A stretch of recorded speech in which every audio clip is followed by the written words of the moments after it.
Number 18 on our best/favorite Final Fantasy tracks of all time.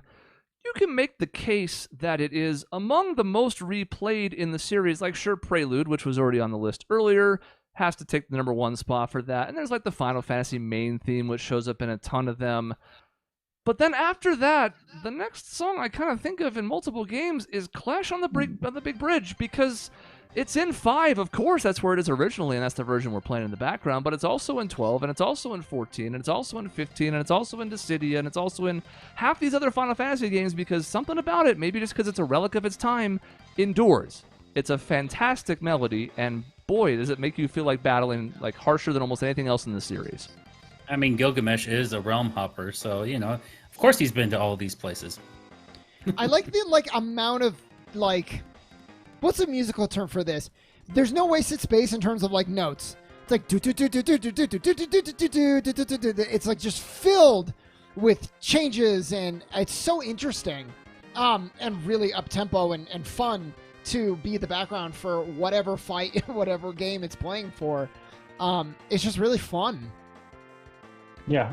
I would say that if I knew whatever term you were grasping for, I am at least 20 years removed from that knowledge. There are other songs in my life that follow that kind of example. Like the first dance I had with my wife after marrying her, there's no breaks in that song either. So it's a really cool thing that just encourages eternal motion, and that's certainly something that reflects in Gilgamesh. It's more than he deserved, too, because he kind of sucks. He always kind of sucks. But he has this awesome battle theme, and I bet you dollars to donuts that one of the reasons he endured is because of the song. Yeah, 100%. And look, I said I wasn't going to keep shitting on 12. I'm going to one more time, because this is the best song on the 12 soundtrack. Yeah, that's It actually might be my favorite version of this theme, weirdly enough, and it shows you that it's not the instrumentation choice, it's what you do with it that matters. Conversely, as much as I love the 14 soundtrack, it's actually my least favorite version.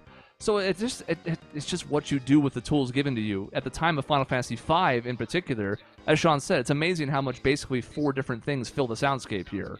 And the fact that it is so strong is why it endures. Because again, Gilgamesh is cute, it's a fun joke character and all that, but I think the theme is what really gets people excited. I think there's something interesting about that too. One of the reasons it was remade so much is because it's a popular song.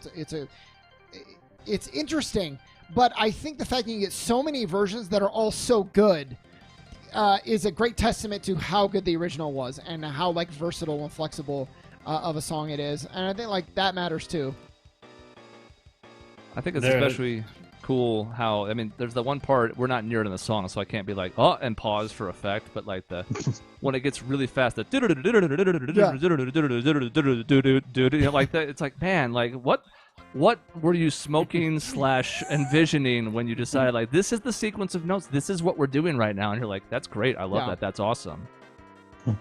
I imagine when they started the Black Mages, this was Shaun is like, we must do this song. Yeah, I mean, Nobuo is usually on keys when he's playing with the Black Mages, so he's like, well, I'm just going to show off. I don't give a damn. You're like, you know what? Yeah, go off, Nobuo, go off. You earned it.